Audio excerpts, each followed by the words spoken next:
Hello friend, welcome to the channel फार्मासिस्टनरी। आप देख रहे हैं हमारा मेडिसिन रिव्यू एक्सक्लूसिव सीरीज। इससे पहले कि मैं आज के इस वीडियो में किसी ड्रग के बारे में बात करना शुरू करूं, मेरा सीधा सीधा सवाल आपसे है और इस सवाल के जवाब अगर आप ईमानदारी से देते हैं तो बिल्कुल मुझे अच्छा लगेगा। आपको पिज्ज़ा, बर्गर, चाउमीन, समोसा या कोई और ऐसी चीज़ें जिसके अंदर फैट सब्सटेंस ज़्यादा होते हैं खाने में अच्छा लगता है ना? मोमोज भी इनको इंक्लूड कर सकते हैं, हाँ या ना में जवाब दीजिएगा। कमेंट बॉक्स में कमेंट करेंगे तो मुझे अच्छा लगेगा कि आप पार्टिसिपेट कर रहे हैं। डेफिनेटली आप में से काफ़ी लोगों को ये अच्छा लगता है, इंक्लूडिंग मी। लेकिन ये जो चीजें स्वाद में अच्छी होती हैं, ये सेहत में अच्छी होती हैं, इसके ऊपर अगर मैं क्वेश्चन करूं तो आप सबको पता है और आप सबका जवाब होगा स्वाद में तो अच्छी हो सकती हैं लेकिन सेहत में तो ये कभी भी अच्छी नहीं होंगी, जिनके नाम एटलीस्ट मैंने लिए हुए हैं।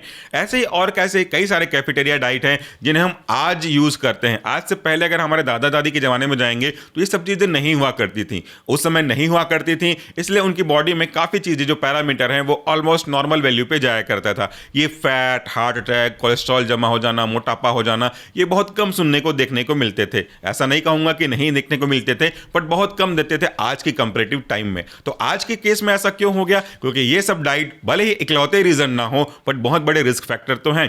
और इन्हीं कैफेटेरिया डाइट के ऊपर हमने हमारे एम फॉर्म में एक रिसर्च किया था और ये रिसर्च काफी अच्छे जर्नल में पब्लिश हुआ है। अगर आप चाहें तो सर्च भी कर सकते हैं, डिस्क्रिप्शन बॉक्स में भी लगा दूंगा, अगर पॉसिबल हुआ तो आपके स्क्रीन पे भी आपको दिखा दूंगा। तो अकॉर्डिंगली यहां पे हम देखते हैं कि अगर आपकी बॉडी में कोलेस्ट्रॉल जमा होने लगता है, लो डेंसिटी लिपोप्रोटीन यानी कि एलडीएल जमा होने लगता है, इनकी मात्रा अधिक होने लगती है, या तो इन सब के उल्टे जो हमारा अच्छा कोलेस्ट्रॉल है एचडीएल हाई डेंसिटी लिपोप्रोटीन वो कम होने लगता है, तो आपके बॉडी में फैट जमा होने के साथ साथ, कोलेस्ट्रॉल जमा होने के साथ साथ, ब्लड वेसल के अंदर अगर आप बात करें तो प्लैक जमा होने लगता है, जिसे हम एथेरोमा कहते हैं, और इसके जमने के प्रोसेस को एथेरोस्क्लेरोसिस कहते हैं। ये सारी चीजें कितनी तरीके से आपको नुकसान पहुंचाती हैं उन सब के बारे में बात करेंगे। सबसे पहले बात कर लेते हैं आज के प्रोडक्ट के ब्रांड नेम एक्टिव कॉन्स्टेंट के बारे में। मैकेनिज्म तो हमारा यूएसपी है ही है। सबसे पहले ब्रांड नेम, जो कि अब आप अपने स्क्रीन पर देख सकते हैं।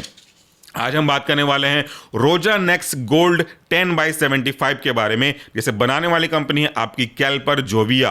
ये जो आपका ड्रग है इसमें कौन कौन से एक्टिव कॉन्स्टेंट रखे गए हैं और कितना उनका कंसंट्रेशन का रेस्पेक्टिवली परसेंटेज है वो भी आप अपनी स्क्रीन पे देखते हुए चलिएगा। यहाँ पे 3 मेन कॉन्स्टिट्यूएंट को यूज किया गया है। यह है आपका रोजुवेस्टाटिन, दूसरा है आपका एस्प्रिन और तीसरा है आपका क्लोपिडोग्रेल। और ये एक कैप्सूल है, हालांकि तो है सॉलिड डोजेज फॉर्म, लेकिन ये कैप्सूल के फॉर्म में रिप्रेजेंट किया गया है। अगर हम इनके के बारे में बात करें तो each hard gelatin capsule contain rosuvastatin calcium IP which is equivalent to rosuvastatin 10 milligram इसमें रखा गया है। एस्प्रिन आईपी के अकॉर्डिंगली 75 मिलीग्राम है और क्लोपिडोग्रेल आपका आईपी के अकॉर्डिंगली 75 ग्राम है, इसलिए यहां पे लिखा हुआ है 10/75। बाकी एक्सिपिएंट तो इसमें ऑब्वियसली क्वांटिटी सफिशिएंट रहेंगे ही रहेंगे।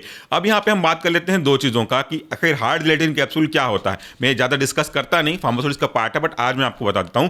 हार्ड जिलेटिन कैप्सूल बेसिकली ऐसा कैप्सूल है जिसके 2 पार्ट होते हैं, बॉडी और कैप। उसके अंदर most of the cases solid substance भरे हुए होते हैं, either in the form of powder या तो फिर ग्रैन्यूल्स। तो ये सॉफ्ट जिलेटिन कैप्सूल और हार्ड जिलेटिन कैप्सूल दोनों इंपॉर्टेंट है आपके लिए समझना। हार्ड जिलेटिन कैप्सूल के बारे में ध्यान रखिएगा कि अगर आप इसे ओपन करते हैं तो अगल बगल वाला स्ट्रिप थोड़ा डैमेज मत हो। देखिए यहाँ पे आपको अगर टैबलेट दिख रहे हैं, सॉरी कैप्सूल दिख रहे हैं, तो अगल बगल है, एक को ओपन करते समय दूसरा थोड़ा सा कट ना लगे, क्योंकि कैप्सूल के पास प्रॉपर्टी होती है, जिलेटिन के पास प्रॉपर्टी होती है, ये हाइग्रोस्कोपिक इन नेचर होता है। आसपास के मौसम में, माहौल में जो नमी होता है उसे अपनी ओर खींच करके खराब हो सकता है, इसीलिए मैंने आज आपको बताया जिलेटिन के बारे में। अगर हम बात करते हैं इसके इंडिकेशन, यानी कि ये दवाई किसको दी जाती है, अगर आपके यहाँ कोई ले रहा है या आपके डॉक्टर ने आपको प्रिस्क्राइब किया है और आप लेने वाले हैं, तो आखिर ये किस लिए दिया जाता होगा। इसमें 3 कॉन्स्टिट्यूएंट हैं जो तीनों अलग अलग तरीके से काम करके एक ही ऑब्जेक्टिव को पूरा करते हैं। यह है उस पर्टिकुलर व्यक्ति या उस पर्टिकुलर पेशेंट के हार्ट के फंक्शन को नॉर्मल लेवल पे लेके आना, पॉसिबल जो हार्ट अटैक आ सकता है, स्ट्रोक आ सकता है, मायोकार्डियल इन्फेक्शन के पेन जनरेट हो सकते हैं,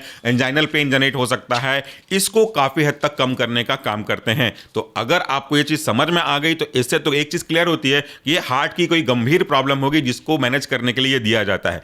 अब यहाँ पे 2 चीज़ों का विशेष ध्यान रखिएगा, ऐसा नहीं है कि गंभीर बोल दिया तो बहुत बड़ा गंभीर हो गया होगा, हाँ, लेकिन प्रॉब्लम अगर आपने नेग्लेक्ट किया तो it may be very dangerous dangerous in upcoming days. But अगर आपने दवाई को डॉक्टर के सलाह पे लिया और जो मैंने शुरू में शुरुआत करी थी, इन सब डाइट से अगर आप दूर रहते हैं, वर्कआउट करते हैं, एक्सरसाइज करते हैं, हेल्दी डाइट इंक्लूड करते हैं, तो काफी कुछ आप अपनी प्रॉब्लम से रिलीफ पा सकते हो। जीरो लेवल पे आ जाए ऐसी उम्मीद करता हूं, बट टेक्निकली ये हमेशा पॉसिबल नहीं होता। अगर हम बात करते हैं आज के कॉन्स्टिपेंट के कंडीशंस के लिए, तो वो जरूरी है। देखिए क्या होता है, हमारी बॉडी में कोलेस्ट्रॉल का होना आवश्यक है। अगर आप चाहेंगे कि कोलेस्ट्रॉल बहुत बेकार होता है तो उसको खाना ही बंद कर दें, तो वो भी गलत होगा। इसी कोलेस्ट्रॉल का यूज आगे जाकर के हार्मोन्स, खास करके सेक्सुअल हार्मोन बनाने के लिए बहुत बहुत बहुत इंपॉर्टेंट होते हैं। तो जीरो तो नहीं किया जा सकता, लेकिन अगर इस तरह के जो लिपिड्स हैं उनके बाइफर्गेशन करें, तो मुख्य रूप से जो आज के टॉपिक से कंसर्न में है वो क्या क्या है। पहला आ जाता है आपका कोलेस्ट्रॉल, उससे पहले काइलोमाइक्रोन, बट उसको हम डिस्कस नहीं करेंगे। कोलेस्ट्रॉल आज हम डिस्कस करेंगे, लो डेंसिटी लिपोप्रोटीन डिस्कस करेंगे,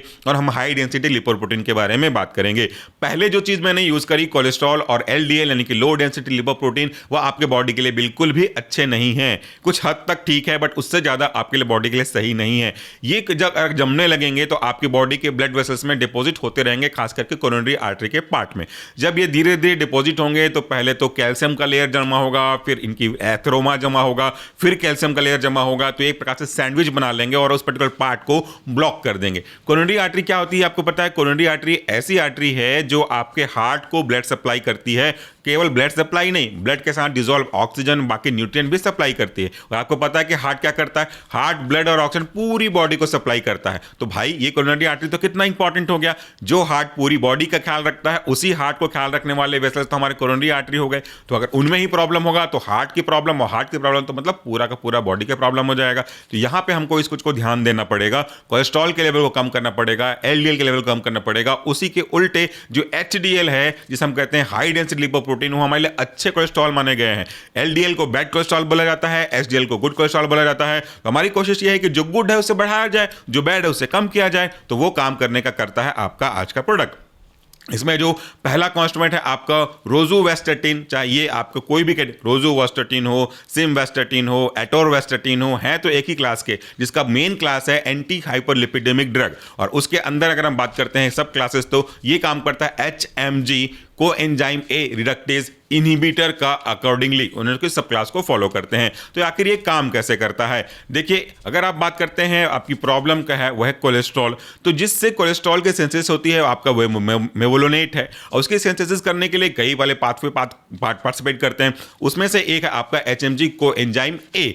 यही HMG कोएंजाइम ए क्या करता है? मेवोलोनेट बनाता है, जो कि कोलेस्ट्रॉल बनाएगा। कोलेस्ट्रॉल बना मतलब आपके लिए प्रॉब्लम क्रिएट हुआ। यही आगे बाइफर्गेशन होकर के आपके लिए low density lipoprotein, very low density lipoprotein, intermediate density lipoprotein, ये सब बनाने का काम करता है। तो जिसकी वजह से प्रॉब्लम हुई, अगर आप उसको बनने के प्रोसेस को रोक दें तो यहां पे आपके किसने प्रॉब्लम किया? HMG कोएंजाइम ए रिडक्टेज ने प्रॉब्लम किया। वो उसे रिड्यूस करके मेवोलोनेट बना दिया, जो कि आगे कोलेस्ट्रॉल बन गया। तो हमको उसे रोक देना चाहिए। तो ये कहते हैं ना, कहावत है, ना रहेगी बांस ना बजेगी बांसुरी वाला, यही काम है। तो जो आपका रोजुवेस्टेटिन है, स्टेटिन कैटेगरी के ड्रग भी इसे बोलते हैं, वो इसी को अफेक्ट करता है। इसी HMG coenzyme A reductase enzyme को इनहिबिट कर देता है, तो काम खत्म हो जाता है। इस तरीके से वो काम करता है और आपके गुड कोलेस्ट्रॉल को बढ़ाने का काम करता है। ये आपके लिए समझ में आ गया होगा।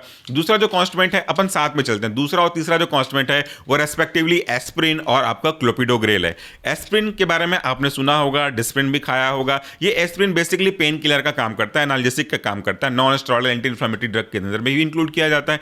लेकिन इसके काम करने के तरीके में एक और एक्टिविटी छिपी हुई है। ये कॉक्स-1 या तो कॉक्स-2, बेसिकली कॉक्स-1 को अफेक्ट करता है, जिसकी वजह से आपका पेन कम होता है। लेकिन इसी कॉक्स-1 को अफेक्ट करने की वजह से जो हमारे बेसिक सब्सटेंस है, जिसकी वजह से आपका जो क्लॉटिंग प्रोसेस स्टार्ट होता है, आपके जो मेन प्रोसेस है क्लॉटिंग के, ब्लड के जमने के, वो स्टार्ट हो जाते हैं। ये आपके एंटी प्लेटलेट ड्रग हैं। इसकी वजह से क्लॉटिंग होना स्टार्ट हो जाता है। ये क्लॉटिंग जब होगी ना, तो आपके ब्लड वेसल्स को जाम कर देगा, और वो क्लॉटिंग अगर फंस गई तो आपको बहुत ज्यादा प्रॉब्लम हो जाएगा। इसी क्लॉटिंग को डिसॉल्व करने का काम करता है आपका एस्प्रिन और रेस्पेक्टिवली क्लोपिडोग्रेल। ये दोनों मिलकर के आपके ब्लड वेसल्स में जो ब्लड क्लॉट हो चुका है उसको डिसॉल्व करेंगे।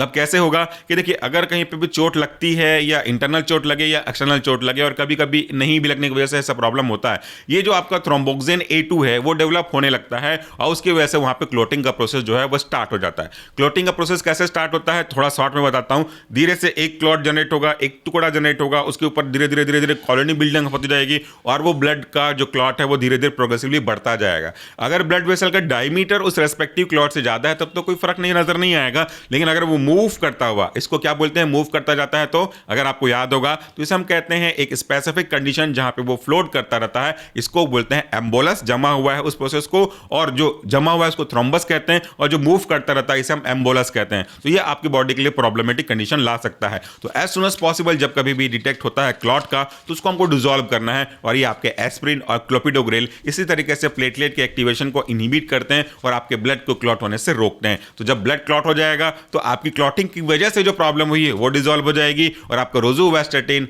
ऑटोमेटिकली इसके डिपोजिशन को कम करने की कोशिश कर रहा है। फैट के डिपोजिशन को बोल सकते हैं, प्लैक के डिपोजिशन को बोल सकते हैं, नॉट द ब्लड डिपोजिशन। तो ये दो अलग अलग कैटेगरी के 3 ड्रग काम करके आपकी इस प्रॉब्लम से राहत देने का काम करते हैं। आई होप कि आपको जो कॉन्सेप्ट है वो समझ में आया होगा। जब कभी भी आप कोई ड्रग लेते हैं ना तो उसके पीछे अच्छे ध्यान से देखिएगा, कहीं पे कोई वार्निंग तो नहीं लिखी हुई है। इसमें एक इंपॉर्टेंट वार्निंग लिखी हुई है, एक बॉक्स में लिखा हुआ है, जो कि मैं अब आपके स्क्रीन पे वापस से लगा रहा हूं ताकि आप वापस से पढ़ सकें। इस पे साफ साफ लिखा हुआ है कि important, do not take this product during the last 3 months of pregnancy unless directed by the physician. Aspirin take near the time of delivery may cause excessive bleeding problem for both mother and child, not to be used in children below the 12 years old। ये important warning है। इसमें साफ साफ लिखा हुआ है कि pregnancy में ये एस्प्रिन क्रिप्टोग्रिल को लेने से आप बचिएगा, क्योंकि अगर ऐसा करते हैं तो ब्लीडिंग होने के चांसेस रहते हैं। बच्चों के लिए नहीं है। और एक इंपॉर्टेंट बात कि अगर आपकी कोई सर्जरी होने वाली, वैसे आप डॉक्टर को बता देंगे, अगर आपकी नियर समय में कोई सर्जरी होने वाली है तो एस्प्रिन और क्लोपिडोग्रिल को रोकने की सलाह भी दे सकते हैं, depends upon the situation to situation. तो ये था